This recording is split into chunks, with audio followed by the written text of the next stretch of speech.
Je le dois à tous ceux qui, voici un peu plus de 70 ans, se sont levés contre un régime barbare qui s'était emparé de mon pays, la France. Je le dois aux nations qui ont entendu le cri de ces résistants et qui, d'Amérique, d'Afrique, d'Océanie, d'Asie, ont vers les côtes françaises envoyé à leur secours leurs filles et leurs fils.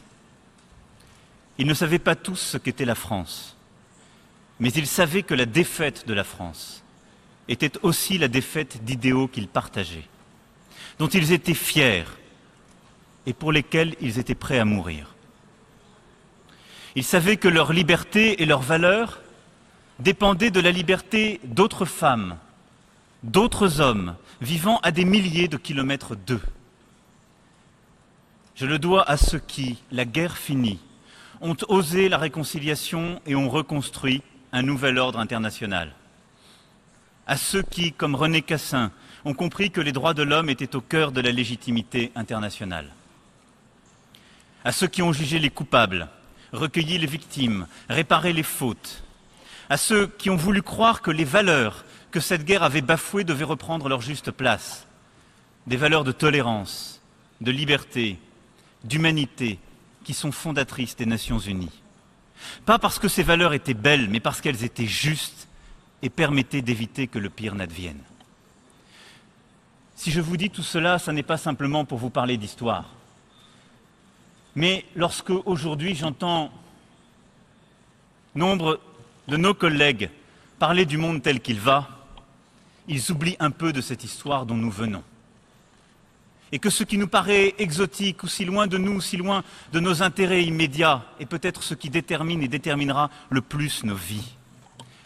Alors, mesdames et messieurs, si mon pays aujourd'hui possède dans l'ordre des nations cette place un peu singulière, cela lui confère une dette à l'égard de tous ceux qu'on a privés de leur voix.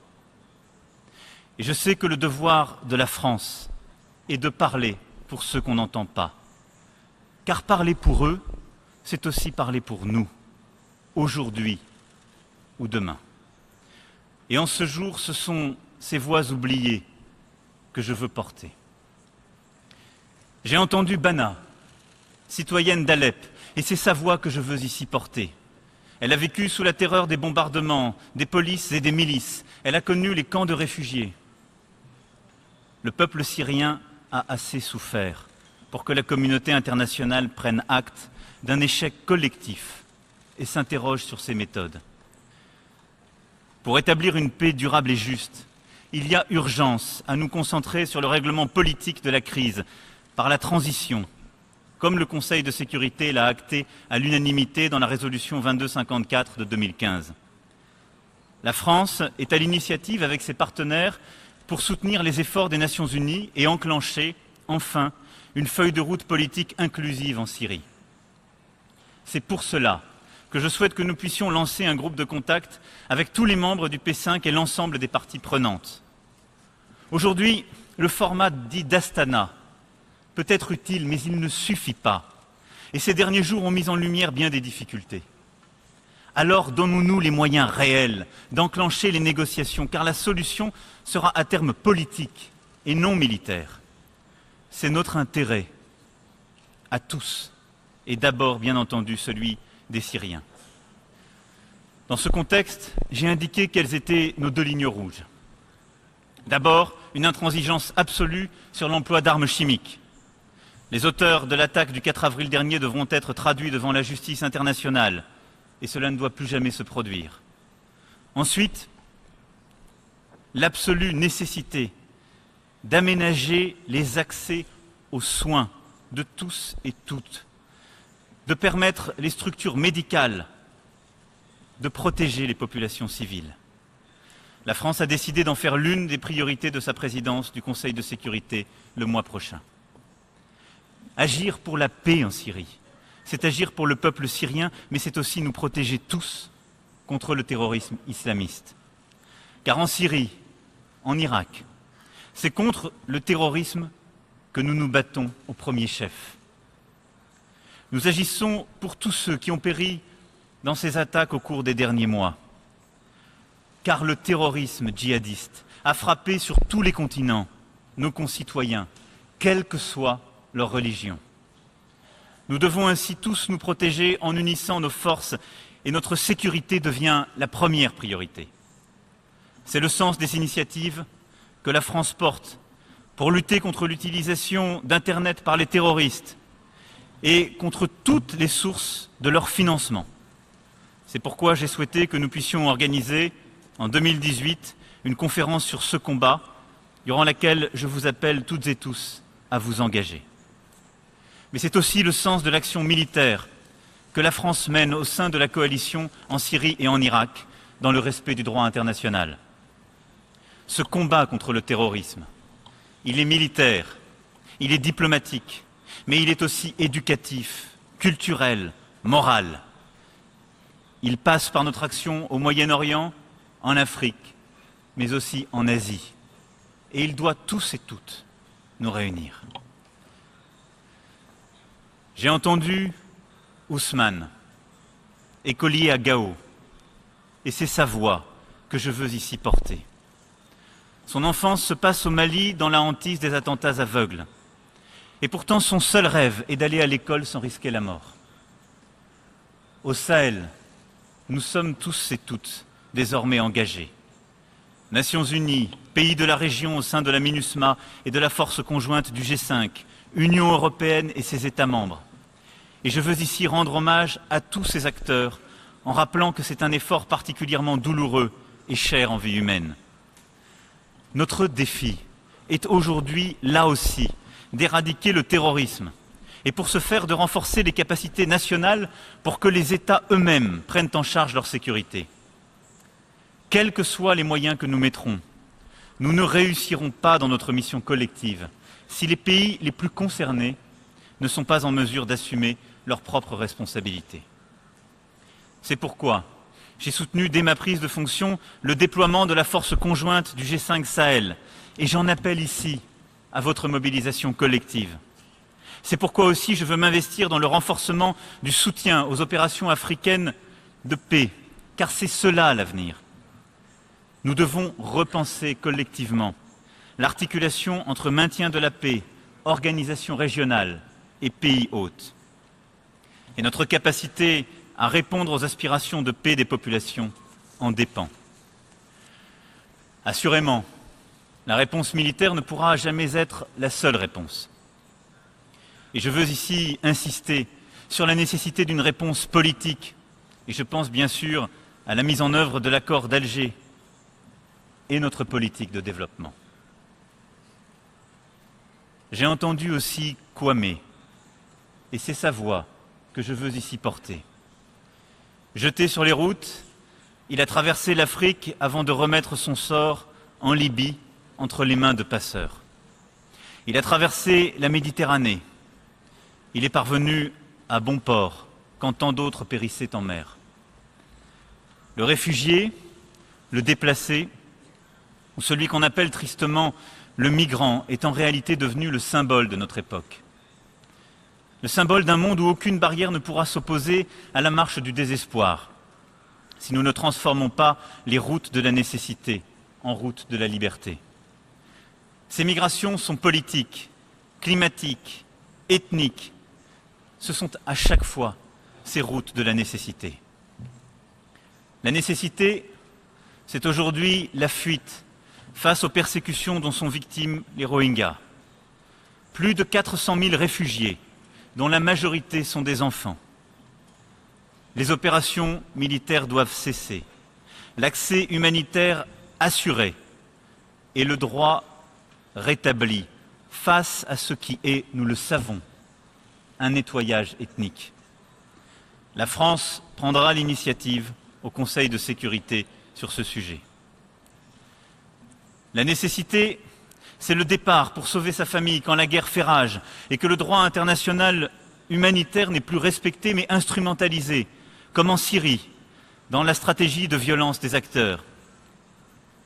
L'exil, quand les défenseurs de la liberté sont les premières cibles des pouvoirs en place. La protection des réfugiés est un devoir moral et politique dans lequel la France a décidé de jouer son rôle. en soutenant le Haut Commissariat aux réfugiés partout où il doit intervenir, en ouvrant des voies légales de réinstallation au plus proche des zones de conflit, au Liban, en Jordanie, en Turquie, mais aussi au Niger et au Tchad, en défendant le droit d'asile et le respect absolu de la Convention de Genève. Le 28 août dernier, à Paris, nous avons réuni des pays africains et européens les plus directement concernés par les flux migratoires sur la route de la Méditerranée centrale. Nous avons adopté une feuille de route dont la priorité est de lutter contre les trafiquants qui font commerce de la misère. Nous devons mettre un terme aux violations insupportables des droits fondamentaux en mettant en place une infrastructure humanitaire avec le HCR et l'OIM, en aidant les pays d'origine et de transit à mieux contrôler les flux. Mais si face au terrorisme, aux migrations, les réponses de court terme s'imposent afin de gérer les crises, c'est notre volonté politique de traiter les causes profondes de toutes ces instabilités qui est aujourd'hui en jeu. Ces migrations, ce terrorisme, ce sont des défis politiques avant tout profonds pour nous tous et toutes.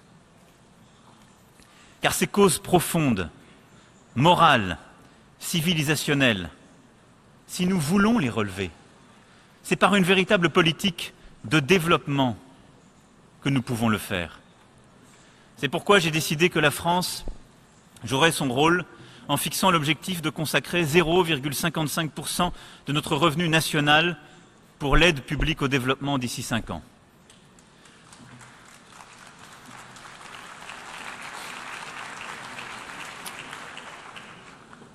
Je vous remercie pour vos applaudissements, mais je veux les tempérer en quelque sorte. D'abord parce que je sais que certains attendent davantage et que ça n'est jamais assez. Et la France aujourd'hui n'est pas suffisamment à ce rendez-vous. Mais surtout parce que ça n'est pas tellement l'argent qui est la question principale, c'est l'efficacité de cet argent. C'est ce à quoi nous le destinons, c'est de mieux évaluer, c'est de mieux être en responsabilité sur cet argent que tous et toutes nous mettons. Alors oui, je veux que la France soit au rendez-vous de l'aide publique au développement, mais je veux surtout que cette aide publique au développement fasse l'objet de plus d'innovation, de plus d'intelligence, de méthodes différentes, d'une plus grande responsabilité sur le terrain. C'est cela ce que je veux avec vous. L'enjeu aujourd'hui, c'est que cette aide publique au développement arrive bien sur le terrain, de manière simple, efficace, en étant évaluée, aille bien à la destination initialement recherchée. C'est cela ce que nous avons voulu faire, par exemple, avec l'Alliance pour le Sahel, que nous avons lancée avec l'Union européenne, la Banque mondiale et le PNUD. Ensuite, c'est d'avoir des priorités claires. La première, c'est d'investir dans l'éducation. Parce que c'est par l'éducation que nous gagnerons cette bataille contre l'obscurantisme, celle qui est aujourd'hui en train de faire basculer des pays, des régions entières, en Afrique comme au Proche et Moyen-Orient. Et j'appelle ici la communauté internationale à être au rendez-vous en février 2018, à Dakar, pour la reconstitution du partenariat mondial pour l'éducation que la France coprésidera avec le Sénégal. C'est une bataille essentielle que nous mènerons là. C'est celle qui consiste précisément à donner la possibilité aux jeunes filles et aux jeunes garçons de ne pas sombrer dans l'obscurantisme, de pouvoir choisir leur avenir, pas celui qui leur sera imposé par nécessité ou celui que nous leur choisirions ici dans cette salle. La deuxième priorité, c'est d'investir dans la santé, dans la lutte contre les grandes pandémies et contre la malnutrition. Parce qu'aucun espoir n'est permis quand on ne peut pas se former ni se soigner. Dans ce combat pour le développement, nous avons aussi besoin de soutenir la place des femmes, la culture et la liberté d'expression. Partout où la place de la femme est remise en cause, bafouée, c'est le développement qui est bloqué. C'est la capacité d'une société à s'émanciper, à prendre sa juste place qui est ainsi bloquée. Ce ne sont pas des sujets de société anodins. C'est un combat de civilisation profond. C'est notre combat, ce sont nos valeurs. Et elles ne sont pas relatives, elles sont éminemment universelles sur tous les continents, toutes les latitudes. Partout où la culture est bafouée, là aussi, c'est notre capacité collective à relever ces défis qui est réduite. C'est pourquoi l'UNESCO est aujourd'hui une institution particulièrement essentielle et a, à cet égard, un rôle clé, conserver au monde un visage humain, quand tant d'obscurantisme voudraient en supprimer l'incroyable diversité. C'est pour que la culture et la langue de chacun vivent et perdurent que nous nous battons, pour que continue le progrès de l'esprit. Et la liberté d'expression est, elle aussi, une bataille dont l'actualité n'est pas moins importante. L'ONU a vocation à protéger la liberté de ceux qui pensent, réfléchissent, s'expriment, et notamment la liberté de la presse. C'est pourquoi j'appelle à la désignation d'un représentant spécial du secrétaire général des Nations Unies sur la protection des journalistes dans le monde. Car, en aucun cas, la lutte contre le terrorisme, le durcissement du monde dans lequel nous vivons, ne saurait justifier la réduction de cette liberté. Je parle enfin au nom de Jules, mon compatriote, vivant sur l'île de Saint-Martin. Je songe à sa maison détruite, à sa peur que cela ne recommence encore et encore, parce que le réchauffement climatique multiplie les catastrophes. L'avenir du monde, c'est celui de notre planète, qui est en train de se venger de la folie des hommes. La nature nous rappelle à l'ordre et nous intime d'assumer notre devoir d'humanité et de solidarité. Elle ne négociera pas. Il revient à l'humanité de se défendre en la protégeant. Les dérèglements climatiques font voler en éclats la traditionnelle opposition entre le Nord et le Sud. Les plus fragiles sont toujours les premières victimes, emportés dans un tourbillon d'injustice. Nous sommes tous frappés par les emballements terribles du climat, de la Chine aux Caraïbes, en passant par la Russie ou la Corne de l'Afrique. Mon pays, devant cette Assemblée, avait promis un accord universel à Paris. Il a été obtenu et signé dans cette salle. Cet accord ne sera pas renégocié. Il nous lie. Il nous rassemble. Le détricoter serait détruire un pacte qui n'est pas seulement entre les États, mais aussi entre les générations. Il pourra être enrichi de nouvelles contributions, de nouveaux apports, mais nous ne reculerons pas. Je respecte profondément la décision des États-Unis.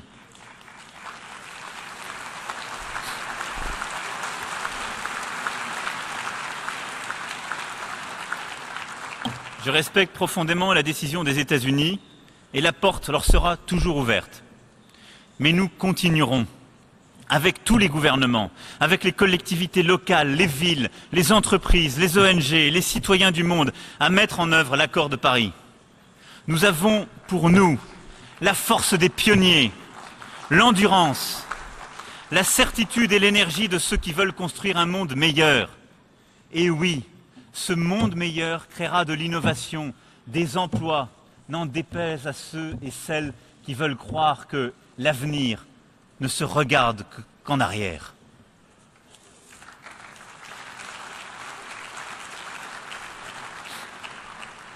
Nous le construirons sans attendre, en mettant en œuvre nos contributions nationales comme la France l'a fait en adoptant son plan climat, qui la place sur le chemin de la neutralité carbone. En rassemblant à Paris, le 12 décembre prochain, tous ceux qui sont décidés à avancer autour de solutions concrètes en mobilisant les financements publics et privés. Et je confirme ici que la France y prendra sa part en allouant 5 milliards d'euros par an à l'action sur le climat d'ici à 2020. Nous redoublerons d'ambition en présentant dès cet après-midi un pacte mondial pour l'environnement dont l'ambition sera de forger le droit international du siècle qui vient, avec l'appui des agences de l'ONU. Quand certains voudraient s'arrêter, nous devons continuer à avancer, à aller plus loin, parce que le réchauffement climatique, lui, ne s'arrête pas, parce que nos dérèglements ne s'arrêtent pas, parce que notre devoir de solidarité et d'humanité ne s'arrête pas. Mesdames et messieurs, derrière chacune de nos décisions, il y a ces voix, il y a ces vies. Il y a le cortège invisible de ceux que nous devons défendre parce qu'un jour, on nous a nous-mêmes défendus. Toutes ces voix qui appellent, pourquoi ne les entendons-nous pas davantage? Pourquoi ne savons-nous plus faire ce qui, voici 70 ans, avait redonné à l'humanité entière la force de croire en elle, la responsabilité planétaire, le goût de l'entraide, la foi dans le progrès. Et oui, lorsque je vous parle de Bana, d'Ousmane, de Kwame ou de Jules, je parle de mes concitoyens, je parle de vos concitoyens et de chacun d'entre eux. Car nos intérêts, notre sécurité, ce sont aussi les leurs. Nous sommes irrémédiablement liés les uns aux autres dans une communauté de destin pour aujourd'hui et pour demain. Alors les équilibres du monde, oui, ont profondément changé ces dernières années. Le monde est redevenu multipolaire. Cela veut dire qu'il nous faut réapprendre la complexité du dialogue, mais aussi sa fécondité. Notre action collective se heurte à l'instabilité des États, ainsi de la Libye. 6 ans après son intervention armée, je prends acte, devant cette Assemblée, de la responsabilité particulière de la France pour que ce pays retrouve la stabilité. La rencontre de la Celle-Saint-Cloud du 25 juillet dernier a permis de faire avancer la réconciliation indispensable à la réussite du processus politique sous l'égide des Nations Unies. Aux côtés du secrétaire général et de son représentant spécial, nous devons parvenir en 2018 à l'organisation d'élections qui marqueront le début d'une restauration effective de l'État. Et j'y mettrai toute mon énergie. Ainsi, pour le Venezuela, l'action collective doit maintenir dans ce pays le respect de la démocratie, le respect de toutes les forces politiques et ne rien céder aux tendances dictatoriales qui sont aujourd'hui à l'œuvre. Ainsi, en Ukraine, nous devons inlassablement, là aussi, faire respecter les engagements pris et permettre le cessez-le-feu effectif et progressivement, comme nous le faisons, avec l'Allemagne tout particulièrement, permettre là aussi aux parties en présence de respecter le droit international et parvenir à la fin de ce conflit. Le multilatéralisme peine à faire face aux défis de la prolifération nucléaire. Il ne parvient pas à conjurer des menaces que nous pensions à jamais révolues et qui sont réapparues brutalement dans notre présent. Ainsi, Pyongyang a franchi, en le revendiquant, un seuil majeur dans l'escalade militaire. La menace nous concerne tous immédiatement, existentiellement, collectivement. À ce jour, la Corée du Nord n'a donné aucun signe d'une volonté de négocier. Ses dirigeants s'enferment dans une surenchère acharnée. Notre responsabilité, avec tous nos partenaires, dont la Chine et la Russie, est de ramener par la fermeté à la table des négociations d'un règlement politique de la crise. La France refusera toute escalade et ne fermera aucune porte au dialogue si les conditions sont réunies pour que ce dialogue soit utile à la paix. C'est ce même objectif qui me conduit à défendre l'accord nucléaire avec l'Iran. Notre engagement sur la non-prolifération nucléaire a permis d'obtenir le 14 juillet 2015 un accord solide, robuste et vérifiable qui permet de garantir que l'Iran ne se dotera pas de l'arme nucléaire. Le dénoncer aujourd'hui, sans rien proposer d'autre, serait une lourde erreur. Ne pas le respecter serait irresponsable, parce que c'est un accord utile, essentiel à la paix, à l'heure où le risque d'une spirale infernale ne saurait être exclu. C'est ce que j'ai dit hier aux États-Unis et à l'Iran. Je souhaite pour ma part que nous complétions cet accord par un travail qui permettra d'encadrer l'activité balistique de l'Iran, par un travail qui permettra d'encadrer la situation après 2025 que ne couvre pas l'accord de 2015. Soyons plus exigeants, mais en rien ne détricotons ce que les accords précédents ont déjà permis de sécuriser. Et regardons la situation dans laquelle nous sommes aujourd'hui. Avons-nous, par l'absence de dialogue, mieux endigué la situation en Corée du Nord? Pas une seule seconde. Partout où le dialogue, le contrôle, le multilatéralisme se dotent d'armes efficaces, il est utile. C'est cela ce que je veux pour nous tous et toutes.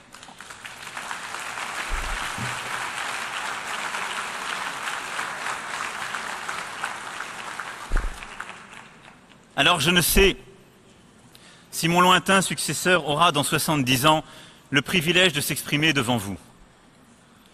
Le multilatéralisme survivra-t-il à la période de doute et de danger que nous connaissons? En vérité, il faudrait que nous nous souvenions de l'état du monde voici 70 ans, brisé par la guerre, stupéfait par les génocides. Et il faudrait que nous retrouvions aujourd'hui l'optimisme, l'ambition, le courage que nous avons opposés à ces raisons de douter, que nous retrouvions foi en ce qui nous unit, c'est-à-dire que nous retrouvions confiance en ces valeurs fondatrices de l'ONU qui sont universelles et qui protègent les individus partout sur la planète et garantissent leur dignité.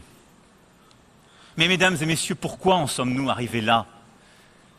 Parce que nous avons laissé s'installer que le multilatéralisme était en quelque sorte un sport confortable, un jeu pour diplomates assis, l'instrument des faibles. C'est cela ce qui s'est passé depuis tant et tant d'années. Parce que nous avons laissé croire qu'on était plus crédible et plus fort lorsqu'on agissait de manière unilatérale. C'est faux. Parce que nous avons laissé croire, parfois par cynisme, que le multilatéralisme ne pouvait pas tout régler.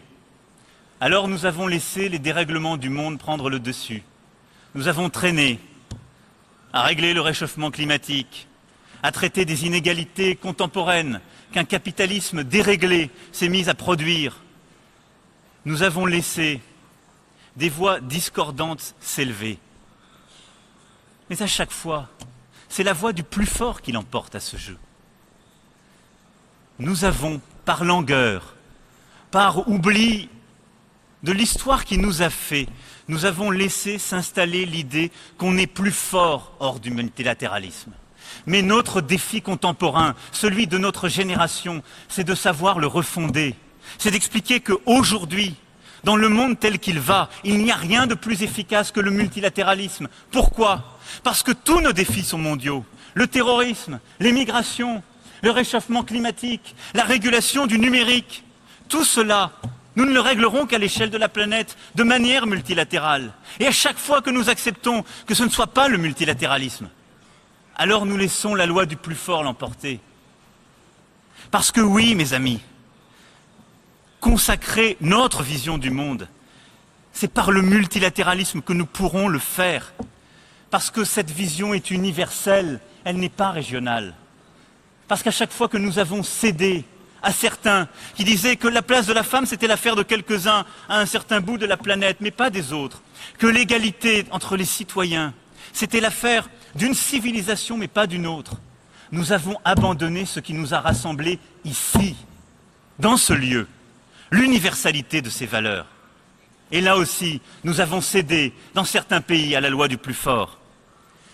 Parce que à chaque fois que les grandes puissances assises à la table du Conseil de sécurité ont cédé à la loi du plus fort, ont cédé à l'unilatéralisme, ont pu dénoncer des accords qu'elles avaient elles-mêmes signés. Elles n'ont pas respecté le ciment du multilatéralisme, qui est la règle du droit. C'est cela ce qui nous a fait. C'est cela qui construit la paix dans la durée.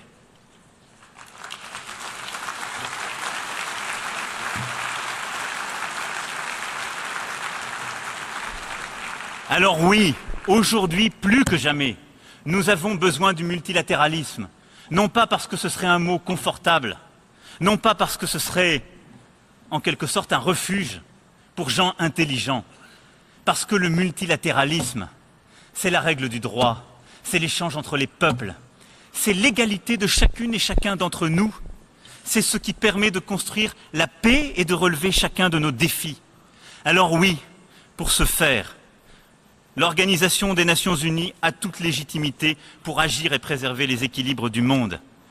C'est pourquoi je veux une ONU plus responsable, plus efficace, plus agile, et je soutiens pleinement le projet du secrétaire général des Nations Unies, son ambition, sa volonté de porter une organisation à l'échelle des défis de la planète.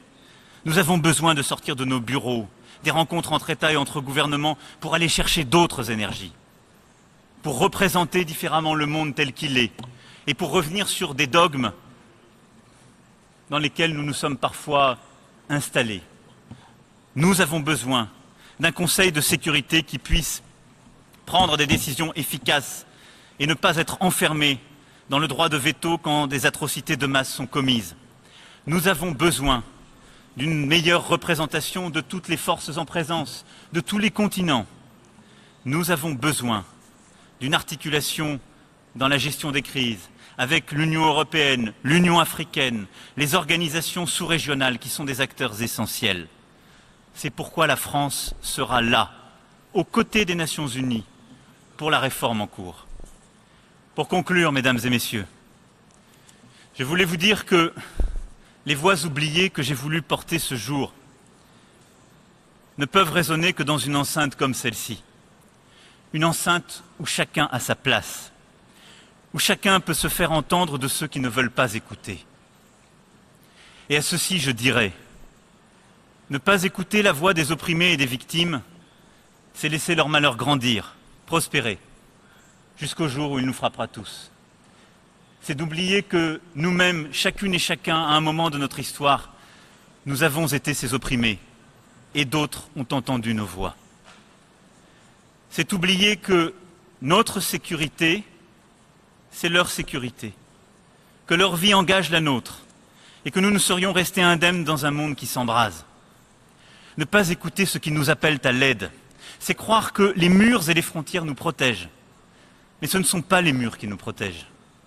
C'est notre volonté d'agir, c'est notre volonté d'influencer le cours de l'histoire, c'est notre refus d'accepter que l'histoire s'écrive sans nous, pendant que nous nous croyons à l'abri. Ce qui nous protège, c'est notre souveraineté et l'exercice souverain de nos forces au service du progrès. C'est cela, l'indépendance des nations dans l'interdépendance qui est la nôtre.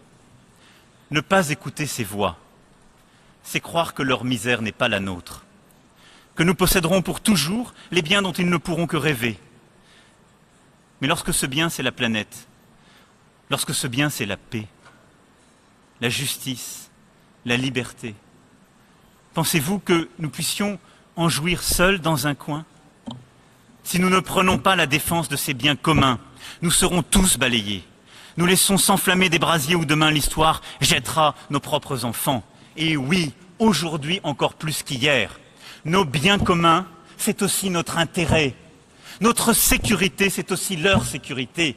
Et il n'y aurait pas d'un côté l'irénisme de ceux qui croient à la règle de droit et au multilatéralisme, et de l'autre côté le pragmatisme de certains unilatéraux. C'est faux. Notre efficacité réelle se joue dans ce combat ici.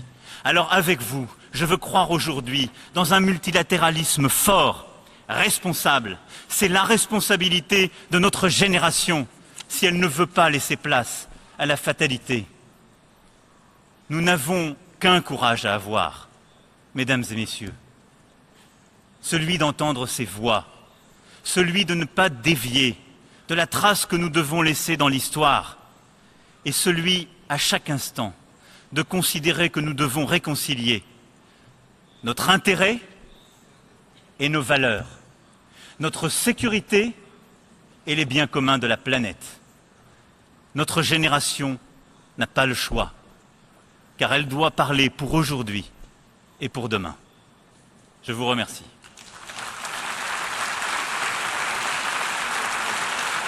Merci beaucoup. Voilà, Emmanuel Macron vient de terminer son discours devant l'Assemblée générale des Nations Unies. Son premier discours ici en tant que président. Il a tenu à porter la voix de personnes oubliées et rappeler l'importance d'entendre leur voix. Il s'est appuyé pour ça sur l'actualité en Syrie, au Mali et aussi en Birmanie où il a rappelé le nettoyage ethnique.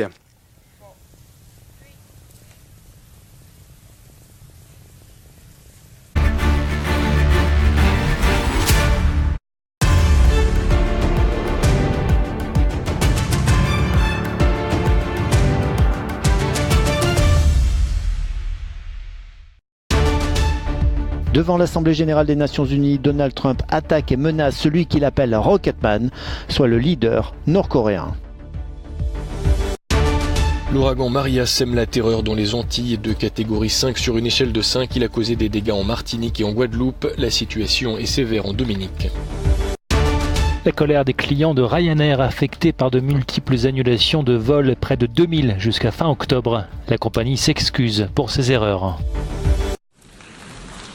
Pour la première fois, le président américain Donald Trump s'est exprimé devant les Nations Unies. Il l'a fait à l'occasion de sa 72e Assemblée générale, un discours qui était très attendu de la part d'un président qui avait sévèrement critiqué l'ONU. Le ton s'est fait plus nuancé, sauf à l'encontre de certains membres, comme la Corée du Nord.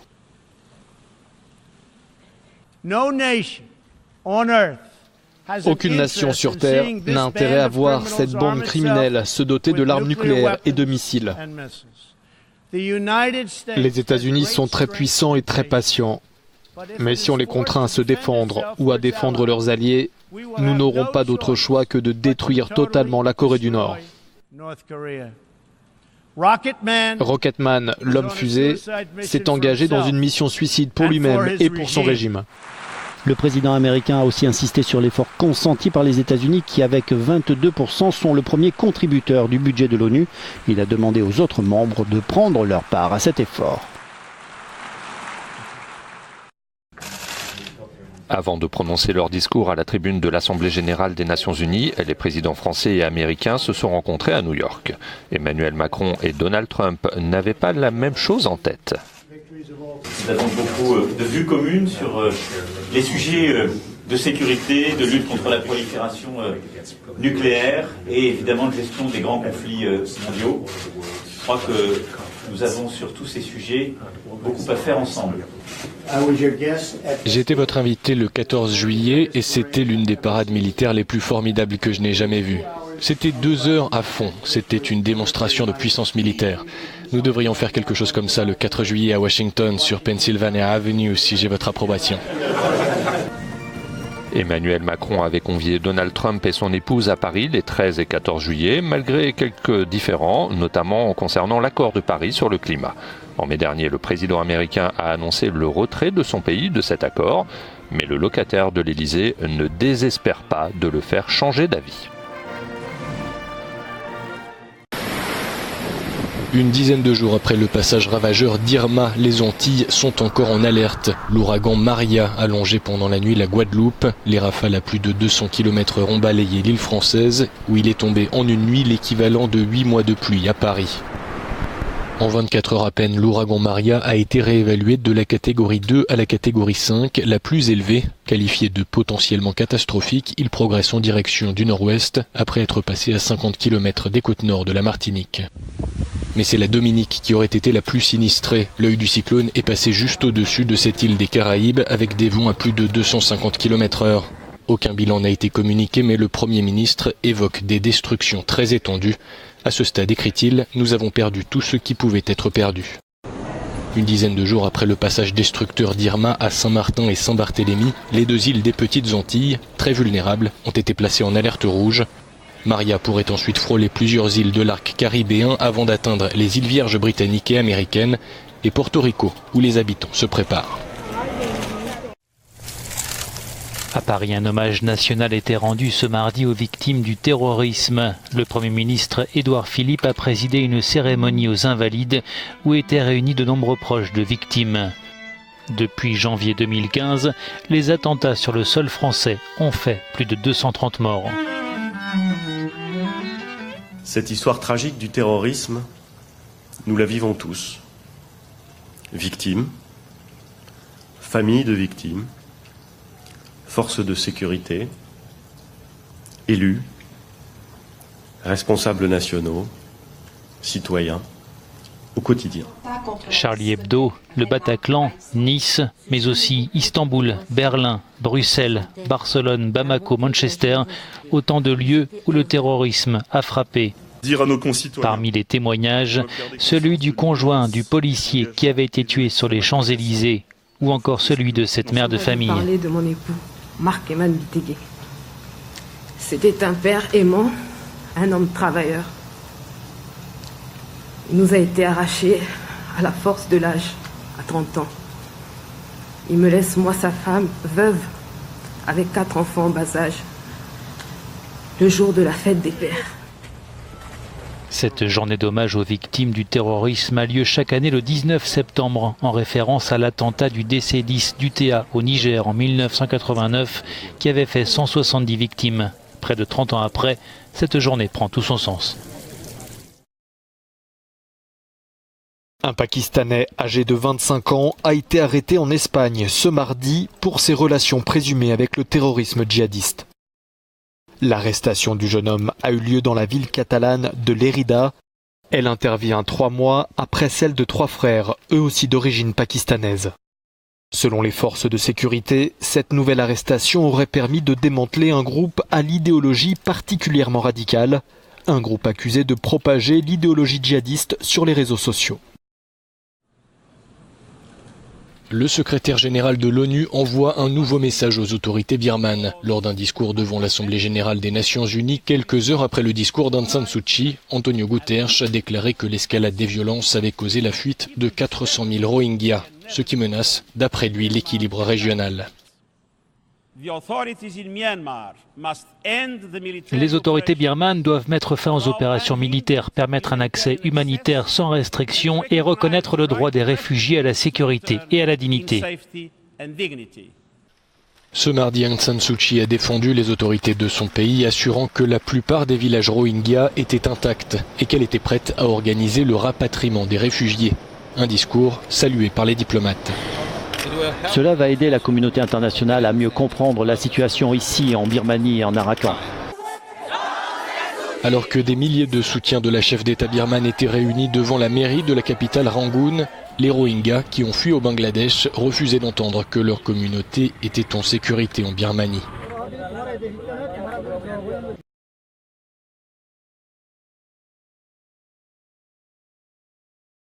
Alors qu'elle laisse les médias internationaux entrer ici en Arakan pour qu'ils voient si on est torturé ou si on est heureux. Les Rohingyas composent la plus grande population apatride au monde depuis que la nationalité birmane